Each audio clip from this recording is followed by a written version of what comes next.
Hi, Dan. Thank you for joining us on a beautiful Sunday.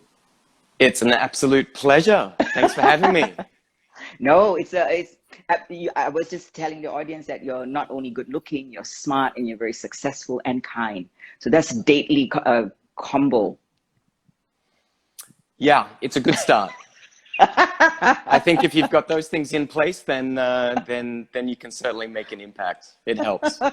Yes. So thank you very much. I was just telling them who you are, and this show is about featuring people that are 40 and above that are fit in mind, body, spirit. And I got the pleasure of meeting you 2 years ago, 3 years ago, I think. And Yeah, that's right. and you are an incredible influence in the fitness industry.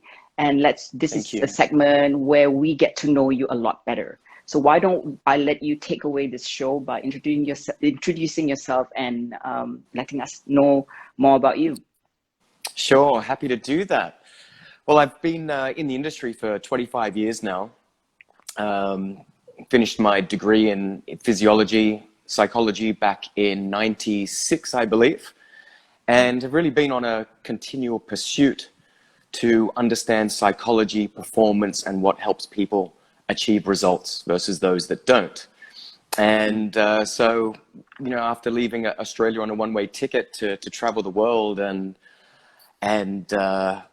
pioneer an industry is basically what I set out to do, and that's what I've been fortunate enough to establish out of a base here in Bangkok.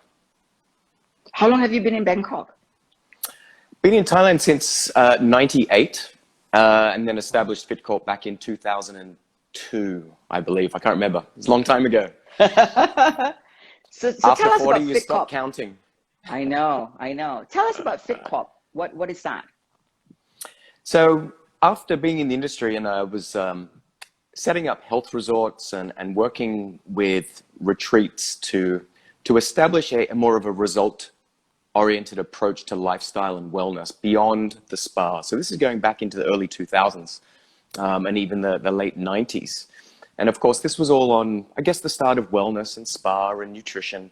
But the two key elements that are still missing, I believe, are still on lifestyle design. And that goes beyond exercise and nutrition. So it's understanding neuroscience, behavioral psychology, habits, routines, patterns, and all these areas that can either keep someone stuck or move someone through to a fulfilling, happy, energized, healthy life, right, of success. So FitCorp was really established initially not to be in the fitness industry, but to pioneer corporate wellness and engagement. It was all about corporate, hence the name FitCorp. And back in 2002, we were decades ahead of our time.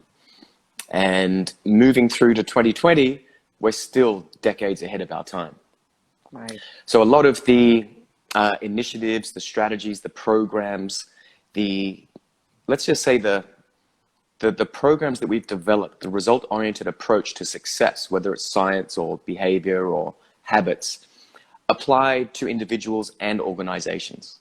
They're all the same. They just need to be delivered and communicated in a different manner based on that end user or consumer.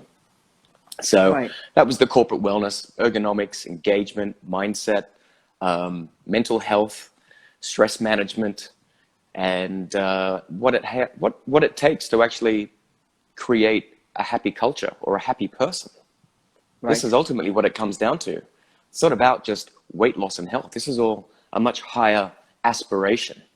And of course, being ahead of the industry, it meant we had to adjust to the needs of the market. And so that's where we started opening Bangkok's first private training studios, getting into the group training, the CrossFit, the boot camp, and that's been part of our journey.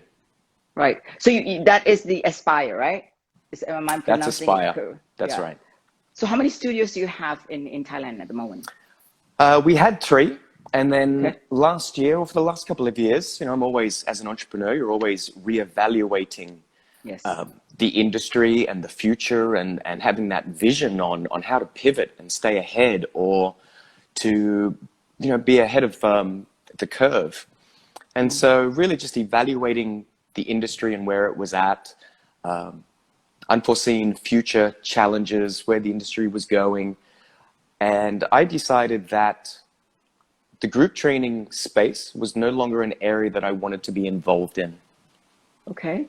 It's evolved in different directions, in different ways. And of course, there's a tremendous amount of positive elements of that, but it's not what we established Aspire to achieve in the first place. And this is all about results, changing lives, guaranteeing results.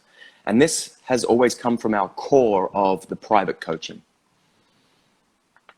All right, so there's pros and cons and there's benefits for all elements. But once we'd made that decision, we decided just to focus on private coaching and only operate our core business, which was the private coaching, right, and focus on the virtual and corporate wellness space, which is what we've been doing for the last couple of years.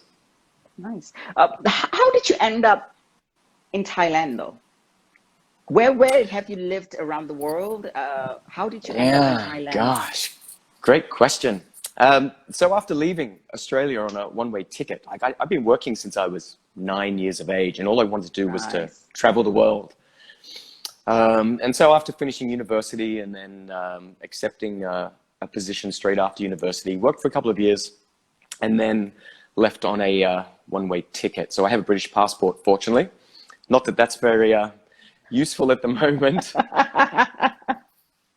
And one of my personal training clients in Sydney was the producer for Wide World of Sports. That's Australia's largest sports channel.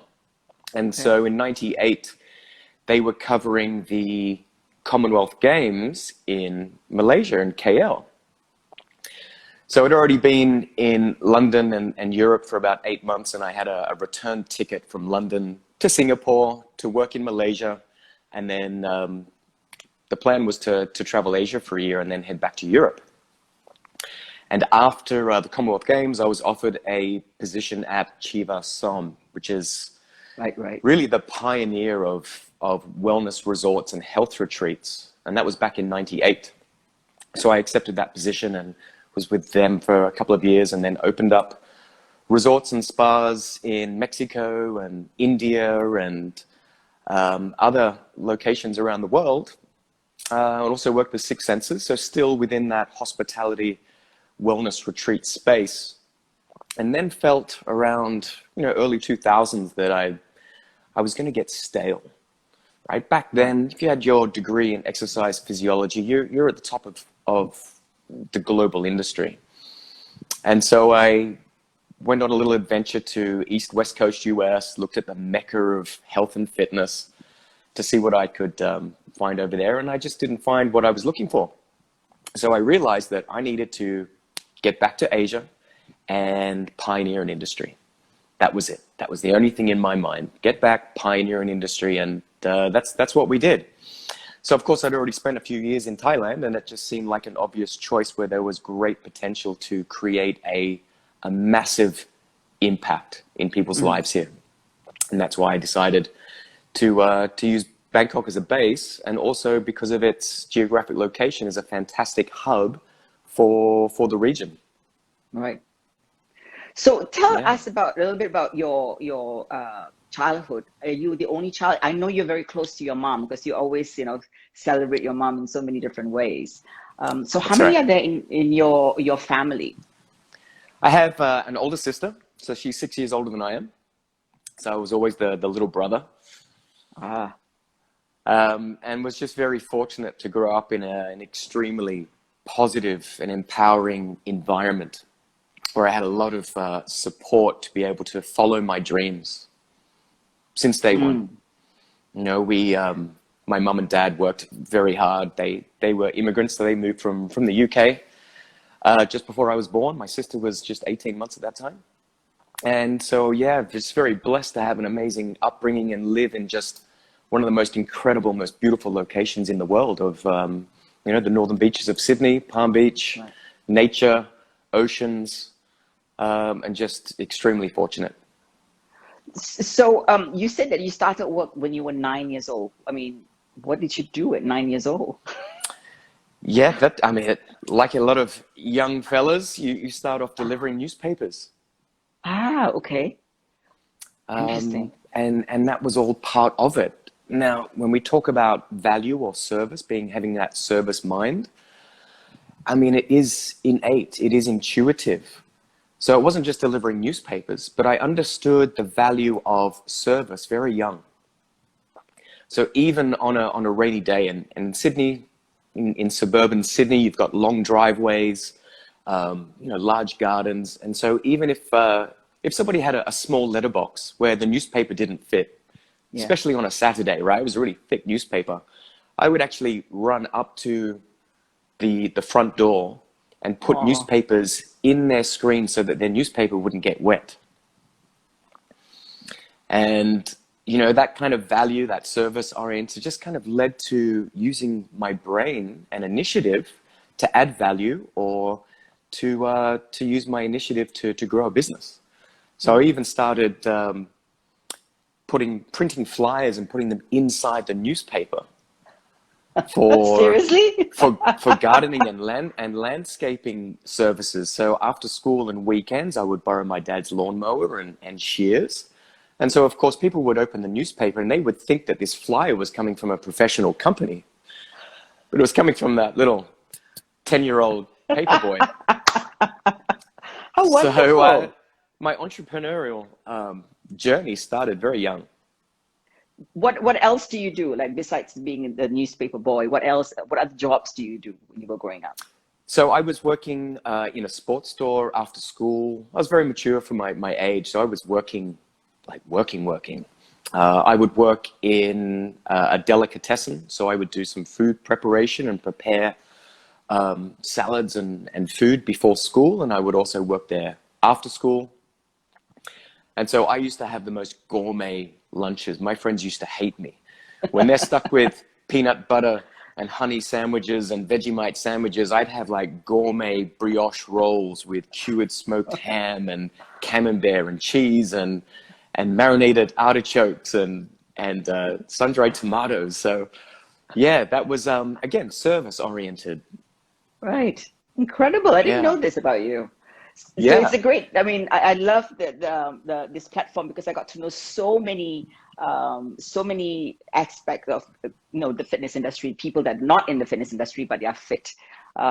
So what about your fitness routine? You're a fit guy and you represent fitness. What is your fitness routine daily or weekly? What is your routine?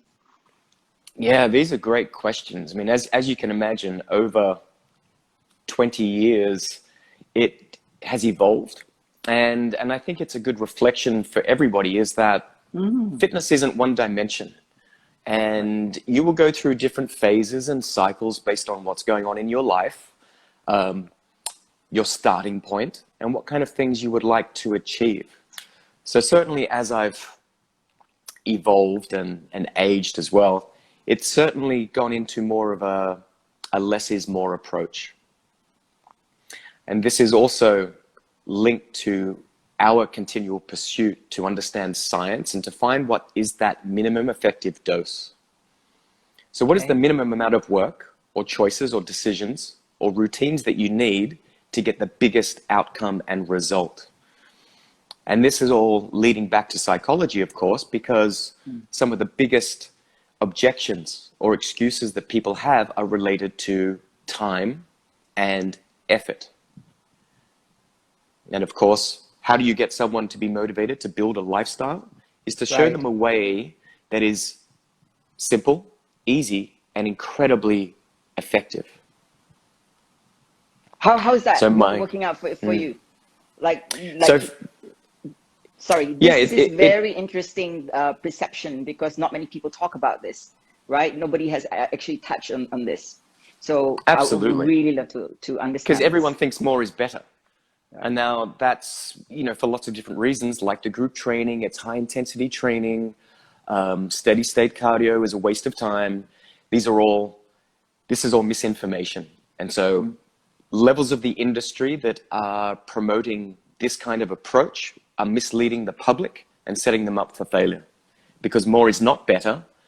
And there are more efficient, smarter, safer, more effective ways to achieve those kind of health, weight loss, energy, lifestyle outcomes. And so when we're looking at the science, we can look at telomere length. So telomere is now when we're looking at your genetics, your DNA, and your telomeres are the little end caps of your DNA strands. And so we know this is also linked to your biological age. Now, excessive cardio, endurance, triathlons, excessive CrossFit, anything in excess does not have a positive impact on your biological age or your longevity or your general health. And so it really comes down to a particular balance of strength, of some capacity, and of course your steady state aerobic baseline. You know, this is science. This is the facts. It's not what you learn on YouTube or read a few articles, because anything that anybody reads online, whether it's a research article or a video or from any expert, is just one tactic. It's one element. And it needs to be placed in context of each individual for it to make sense and for it to be effective for each individual. So for myself, this comes down to strength, maybe 15, 20 minutes, twice, 3 times a week. Max. That's it. That's enough to elevate your growth hormone, maintain or increase your strength gains, and of course have all those metabolic benefits of exercise, staying lean. You know, I get to maintain 12% body fat. I'm not on a restrictive diet. I eat lots of not so good foods. And it just proves that there is a balance. There is a way to achieve balance in life and still enjoy food, not be a gym junkie or a gym rat, and just live smart, actively, and with confidence. Right. I love that. I think there's a lot of information out there and people are misled by all this information because so many trends, right? And the basic science is what you need to get you through. I mean, that's it, right? I hate fads, I hate trends, and I see a lot of people spending so much time at the gym, like 2 hours, 3 hours, and they're not even athletes. And it just doesn't make sense to me. And this mingling at the gym, it drives me insane. Like, you know, socializing in the gym. I just want to work out and leave. So also this great insight of you say, you know, I eat everything and anything that equals to enjoying your life. You put the input of the workout so you can enjoy your life. So what is that? What does it look like, your nutrition side? I know you eat everything. What does that mean? Yeah, almost. And it's a great point. So we talk about fads. You talk about fads, and of course, diets is really one of the biggest areas where there's lots of fads and celebrity diets and things shiny objects to follow. Let's talk. We'll make an example of, say, intermittent fasting. Yes, fairly common these days. Hear it all the time, and I say to her, "Oh, interesting. So which protocol?" People are like, "Well, what do you mean?" I said, "Well, it's very easy just to categorize IF. I do IF, 16 and 8, 18 and 6, 20 and 4. Is it OMAD, TMAD? Is it, 5 and 2, 3 and 1? What are the macros? What's your actual frequency? How is that in relation to your training?" There are so many elements. However, if we look at any scientific or approach, whether it's IF or keto or anything, we've got to go down and look at it further. Now with IF, for example, we're simply looking at reduced feedings. Yes. So overall, we're looking at eating less frequently based on the premise that when we eat, and especially if it's a higher carbohydrate-based plan, then we're getting insulin spikes. So if we know that excessive insulin leads to fat storage and we want to lose weight and get lean, then we need to be looking at more of a neurological or hormonal approach to results. And of course, nutrition and insulin is, that's the link. So if we want to reduce insulin because we want to get leaner and burn fat, then we need to look at ways of reducing insulin. And frequency of meals and meal timing is one of those areas. The first step for me and for all of our clients is to take more of an awareness, mental approach of eat when you're hungry.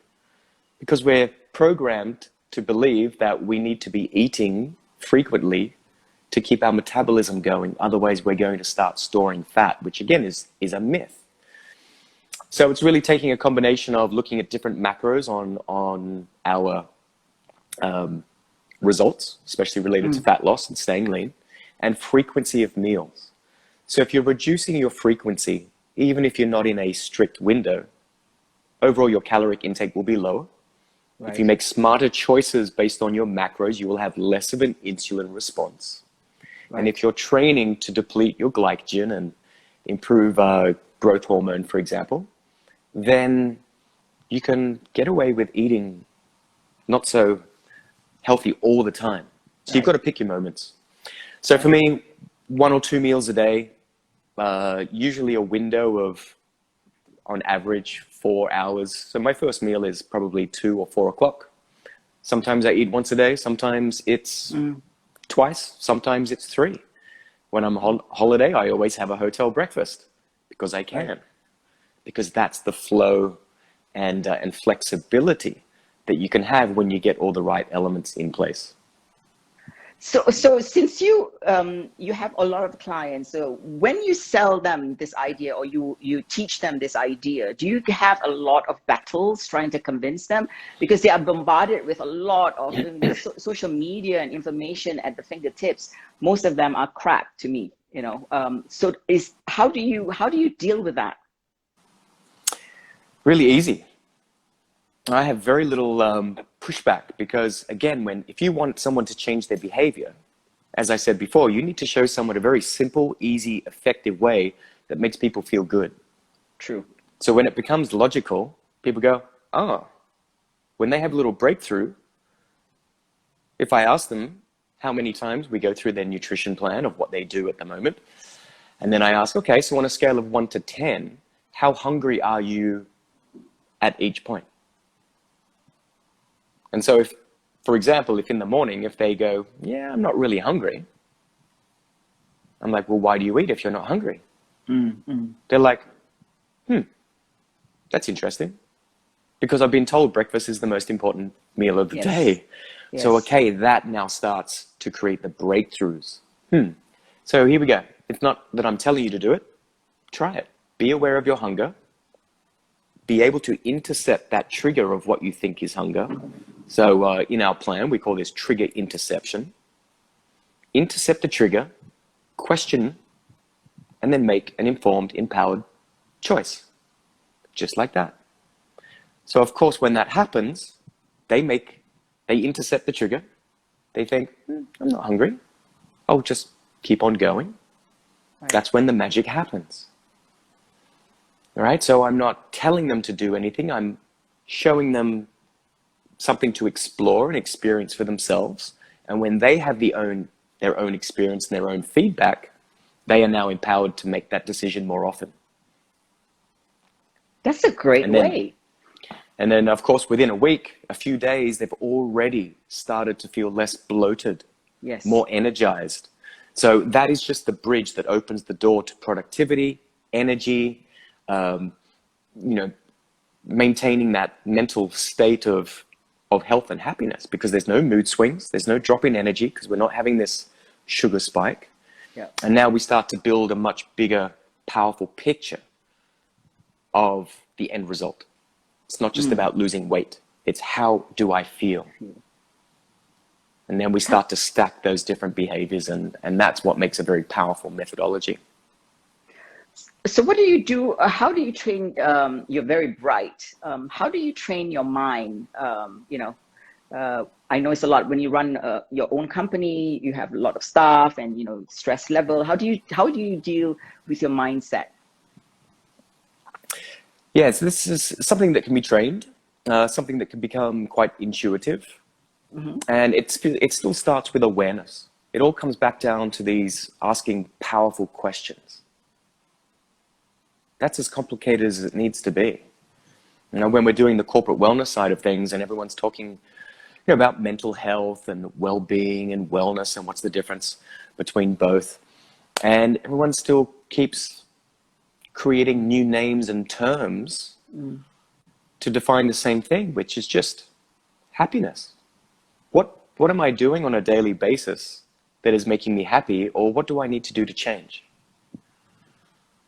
So that same question, you need to disassociate, take a step back from what you're doing and ask yourself, what do I want? Am I happy? Is what I'm doing on a daily basis, friends, social, exercise, health, work, making me happy? Yes or no? No? Okay, let's start to chunk down and let's look a little bit deeper. What do I need to do differently? What resources do I need to change? And that feedback of asking powerful questions is all it takes on a daily basis to raise your awareness, your understanding, and decide what actions you need to take. What makes you happy? Making an impact. Great. Creating impact, fulfilling, you know, that level of contribution and supporting my tribe, my people, clients, my staff to be their absolute best. That's what drives me every day. You can't be a professional, a health professional in the industry to be driven by money. It doesn't work. It doesn't fuel you and it won't satisfy you.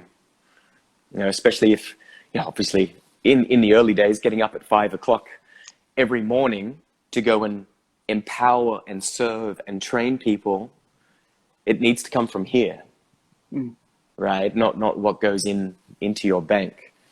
So that has always been my driving force, is to create a massive impact in the world. You know, that is the aspiration that we follow, is to impact 10 million lives during my career. So far, have you reached that target? Well, it's hard to quantify exactly, but you can certainly have a pretty good idea. I mean, for example, we calculated that with Aspire in the last decade or so, we've conducted over 100,000 private coaching sessions. Wow. 100,000 hours. So we've had massive impact, and you can imagine the ripple effect that has in people's lives and their families and their colleagues and work. And then I think the group training side of things over the years is a lot more than that. I think it was over 200,000 hours of training in a group training space. So from that to now charity engagement and what we do to give back to the community is, I think we're definitely inching closer to that goal. And it doesn't need to be measured. I just know when I wake up, when I go to bed, what kind of an impact we're making in the world. What does spirituality means to you personally? Great question. It's certainly not religious, but from a young age, I've definitely had a different level of awakening or awareness since I was young. And, with that connection I've had with my family, and definitely the belief in crystals, and these are all my little triggers and anchors. So you can see some were gifts from people, from loved ones, from family, from clients, as well as anchors. So anything spiritual is what can take you to a greater level of understanding and peace. That's what it means for me. And so whether it's in a form of meditation, I don't go on, it's just bringing it back to the self and keeping things really simple, just like the training and the nutrition, back to basics, keep it simple. And I think that has allowed me to stay very calm, be able to move through some incredibly massive challenges in life, and just to have that growth mindset. So it's back to mindset. It's back to that growth mindset and being at peace, because there's always a solution. Right. Right. That the challenge is always temporary, and those challenges make us stronger. So for the spiritual side, yeah, it's something that you practice, and it keeps me at peace. That's it. But at what age did you discover this? Yeah, I mean, it probably would have been when I was still single digits. I think I had my first crystals when I was, under 10 as well. Seriously? Absolutely. Yeah. And just having very deep conversations with my mum on the beach, back with a old resistor radio and hot apples in the sun, and my mum testing me and just having those incredible conversations from a very, very young age. Yeah. Did you ever foresee your life the way it is now? You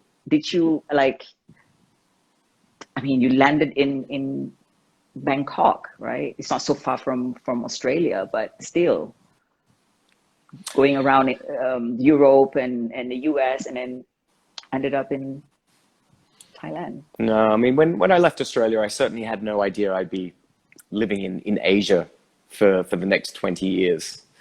I knew I was going on a life adventure and didn't have any expectations. I was just developing skill sets that would allow me to travel the world and work. So whether that was a scuba diving instructor, obviously I already had my degree. All those elements was just to live in the present, right? Live for today and be happy. I had no expectations from family to be a doctor or anything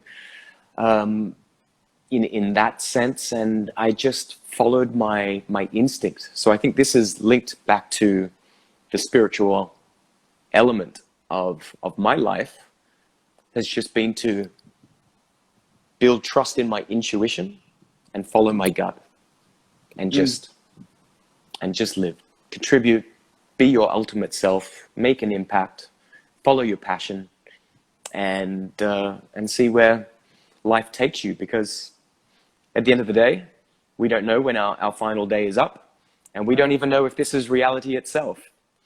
So right. Enjoy the ride. But you do a lot for the community, right? Can you talk about what you do for the community in Thailand, especially, right? Am I right?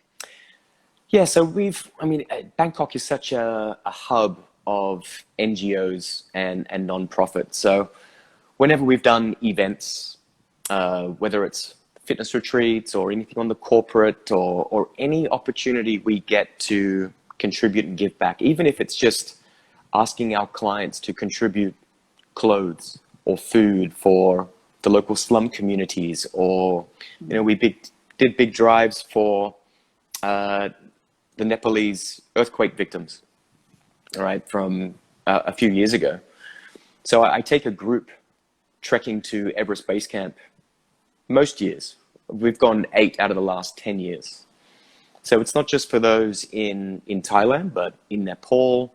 I have friends that run NGOs for trafficking in Cambodia and Thailand.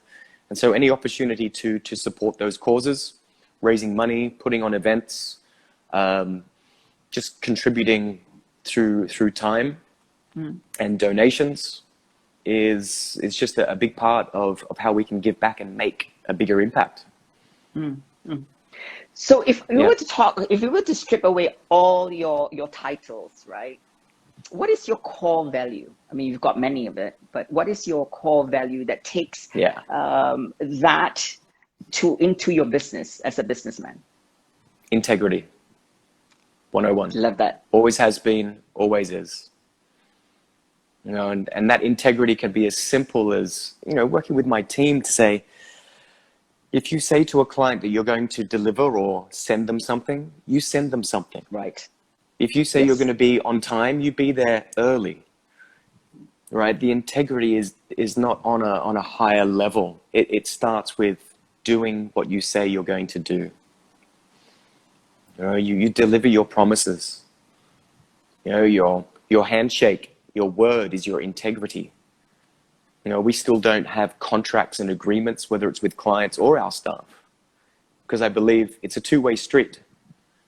And if you deliver what you promise and you are there to nurture and guide and keep working through and pivot towards an outcome, whether that's staff or clients, then they will want to stay.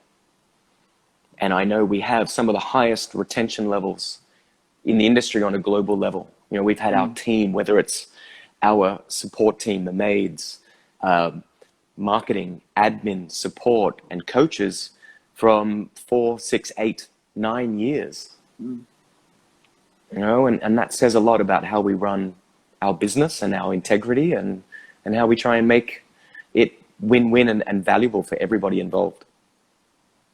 You're a dying breed. Yeah. You also, Laila.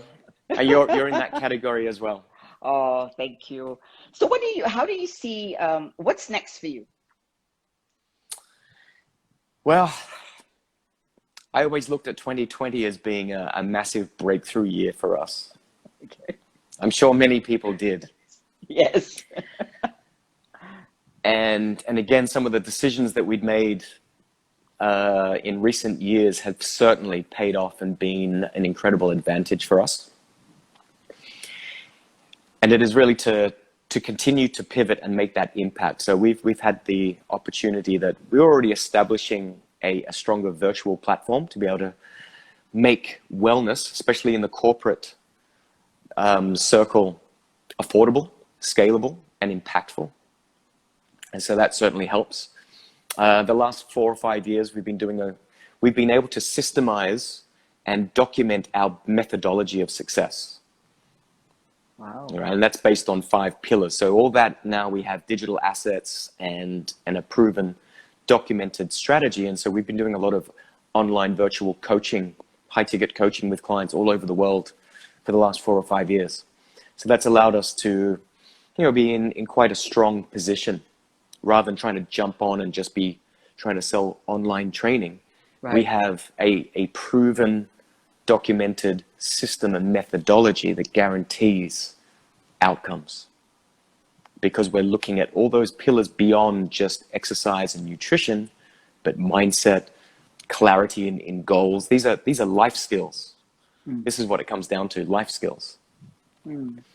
So that is really our focus and direction right now is how we can continue to scale and increase our reach, create a bigger impact, and connect with people that are looking to 10x their happiness, their success, their performance, their impact, whether they are coaches, clients, people wanting to lose weight or reverse their diabetes, be better leaders. You know, we do a lot of leadership training as well, based on performance coaching and energy management. So it's not about weight loss, it's about energy management, whether it's mental energy, emotional energy, physical energy, and how do you integrate these powerful energy management strategies into your life.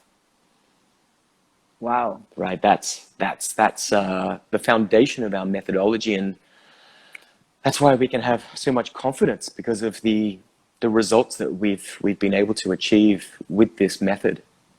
Very powerful, like just life-changing. But it's, to me, what's incredible is that you've thought about this many years ago, before all this became a trend. So now what we're talking about is a lot of buzzwords, right? Which is, you know, mental wellness, all that. You have done that 20 years ago. You started that off, and now it's having more impact. But many have said a lot of things, not many can deliver.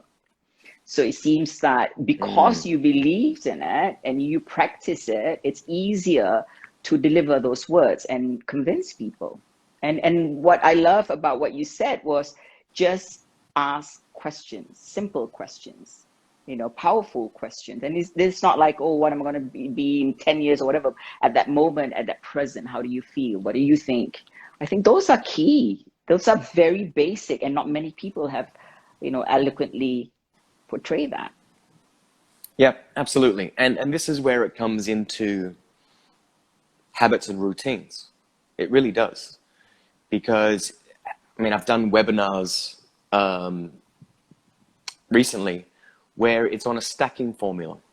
How to move from a stuck state into an empowered state can happen in seconds. And this can simply be, for example, if you just go into gratitude. So if you're stuck, if you're frustrated, if you're upset, if the scales haven't shifted, or if people are annoying you, or your boss yelled at you, or things aren't going your way, it is impossible for you to be solution-oriented when you're in that negative emotional state. So if you can identify that moment and just stop, disassociate, and think about, what am I grateful for? Or what is good about this situation? It instantly changes your state. Your anxiety decreases instantly. You have a dopamine release. So now you're in an empowered state and you can make an empowerful decision because you're aware of your environment. You've just changed it. Now you can be resourceful, find solutions, and move forward. So when you take that first little action and then pivot, you're no longer in that anxious state. And then you can start to be empowered. Now, the more that you do this, the more you train yourself, then it becomes habitual. It becomes instinctive. And it's part of your intuition on how you deal with challenges, negativity, negative people, and all those situations. Now it just becomes a part of your identity. That's when it really becomes powerful. It becomes automatic. You don't need to think about things. It's just how you respond. But do you see, I mean, you started 20 years ago. Do you see the characters or this kind of attitude is more now that you deal with, or it was the same, just no social media to know about this?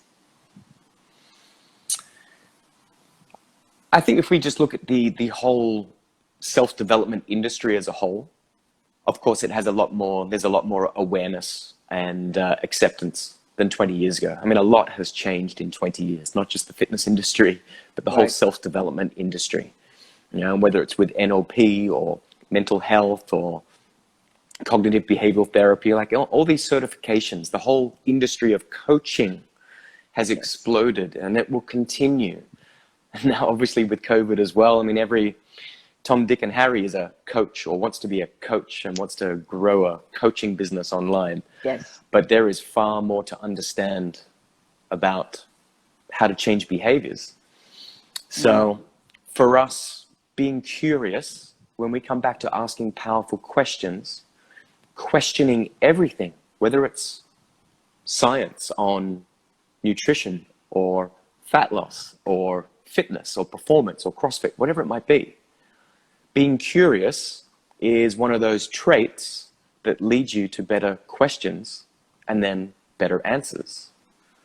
So simply just being curious and questioning on, that's interesting. Well, what if I did it this way? Right. Or maybe if that doesn't seem to be working, what if I just did this instead? What if a client is really stuck? All right, being able to identify what they have been doing, what hasn't been working, and say, okay, well, you've tried this that hasn't been working. Maybe you should just tweak this one thing. So being curious on how to improve performance or how to get a better result in anything, whether it's relationships, health, fitness, business, is all about curiosity and asking those questions. But not so many. That has been. But not many coaches, are as interesting as you and your trainers have been teaching. Most coaches are like, I tell you, and then that's it. It's just follow what I'll tell you. And as clients, most of them, they pay money to the coaches and they put trust. And they want to be, when you take somebody's money, there is a result that they need to see. So there's so many coaches out there are not doing their part also. And it's frustrating because then they come back and they question you. Yeah, absolutely. And I think you can look at any industry, whether it's law, finance, marketing, health, fitness. There is always going to be your top 5% of true professionals in every field. And, you know, people talk about different levels of trainers in commercial gyms, etc., but they are doing the best they can with the knowledge and the resources that they have. They don't know any better. That's what they've been taught. So that's what they do. So unless they actually start to ask those questions themselves, right, being in that empowered self-coaching state of going, is there more to this? How could I get better results for my clients? How could I be a better coach? How could I help my clients be more accountable outside of the gym? Back to questions. So everyone is doing the best they can with the resources and the skills that they have. But it's up to each individual to pursue greater learning and understanding so that their expertise evolves and they can become better professionals. True. So before we close the show, I need to ask you questions for people that are listening in. How does one, I mean, you've given us so many tips, but in a nutshell, how does one be fit in mind, body, spirit? Balance is the first one. Okay, well, the first one, before we go into balance, you need to know what you want. You've got to find that clarity in what do you want. Are you happy with your physique? Are you happy with your performance? Are you energized? Are you positive? Are you surrounded by your circle of influence and accountability that empowers you to be your best? Do you wake up excited every day to live life? One of the best questions is, are you excited to go to work on a Monday morning? If your answer is not an overwhelming, I love my life and everything that I do, well, then you need to make changes. So finding a balance of physical activity, staying strong, staying energized, following your passion, being surrounded by positive, amazing people that make your life incredible. That is the balance of life for that mind, body, spirit approach. Because you have to be content. You need to be happy, energized, no drama, be in a positive state all the time. Like all the time, regardless of the challenges that I've been through. And there's been some very tough times. I always found the answers within myself. Not blaming others, but saying, I have the keys, I have the tools, I have the solutions to move forward. And if you can take that and bring that to you every day, life is amazing. Well, I think you're amazing. I think what you say is true to you, and it shows with the way you deliver stuff and the way you think. And it's really a great honor to get to speak to you, because normally, you know, it's like an event and like, hi, bye, but before we finish off, there are a lot of questions for you. I'm sorry, I had to download this on YouTube. That's why we are doing no problem. Let's see. You've got a lot of fans, by the way. Okay, hang on. I can't read. Also, my neck is going to be jacked up. Okay, I find a nice balance of 4 days lifting and a heavy cardio day, and the balance of wine and those whiskeys with friends. That's Joe. That wasn't a question. And that's it. But whatever works. That's right. Yeah. You found the balance. You find what works. It's a balance of life and enjoyment, the love of nutrition, and the cheek and love of these cheat days. I guess cheat days he means. Do you tend to be protein heavy nutrition or carbohydrate heavy nutrition? That's a question for you. Yeah, okay. Me personally, probably more on a Mediterranean-based plan overall, most of the time, which means higher on the fats, definitely lower on the carbs, processed carbs, not often. But I do, whether it's pizza or pasta. I mean, I can.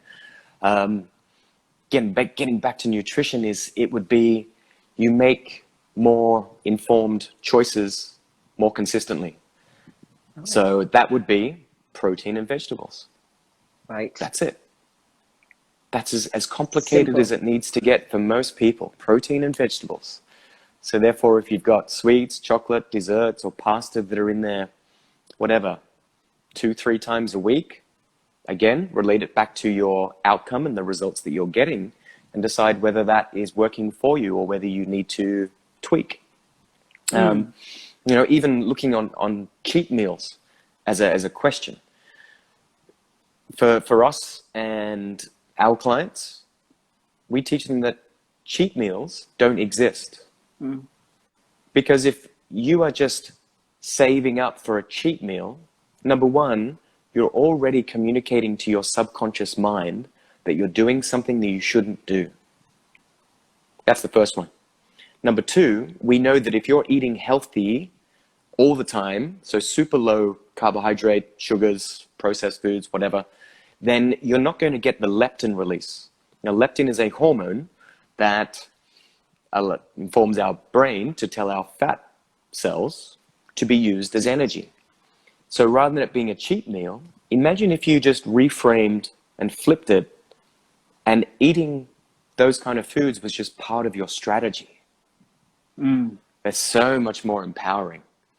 It's not a cheat meal. It's not restrictive. You're allowed to. This is life. And you make it part of your strategy. You incorporate it into your strategy. So it becomes a much more empowering, we'll say, element or definition of eating that kind of food. And that comes back to the balance of life and enjoying good food. We all do. Wow. So yeah, 1 or 2 meals a day, probably 40-50% on the fats, protein and vegetables most of the time. Eat when you're hungry. You know, we haven't even got into the insights of sleep and recovery and building those morning and evening routines that have a big impact on insulin, stress, recovery, and fat loss. So there's a lot of elements beyond fitness and nutrition that are more important or equally as important as the nutrition itself. Right, right. So that will be another time. I'm sure I'm gonna. I'm sure. You don't reject me. You know, we will be speaking again. Yeah. Stu Wise one says always an inspiration. Dan. So, on that Super note, welcome, everybody. Thank you so much. You have a lot of fans, and you have taught us so much. And what I really love about this is very simple. The things that you say make sense. It's very simple, and I love the last part. Protein and vegetables. That's it. And eat when you're hungry. Makes a lot of sense. Yeah. Absolutely. Life is not that complicated. Yeah. No, that's right. Thank you so much. It's been a pleasure. No, thank you. Thank you. You have a lot of fans. I'm sure there's a lot of women going like, I have already messages, who's that good looking guy? And I say, you got to listen to him. He's got a lot of brains too. Okay. We'll save that for the next one. Yes. Thank you so much. And you have a wonderful Sunday. And I'll see you soon when the borders opens up. Yeah. Take care. Fantastic. Thanks. Bye. Thank you. Bye. Thanks.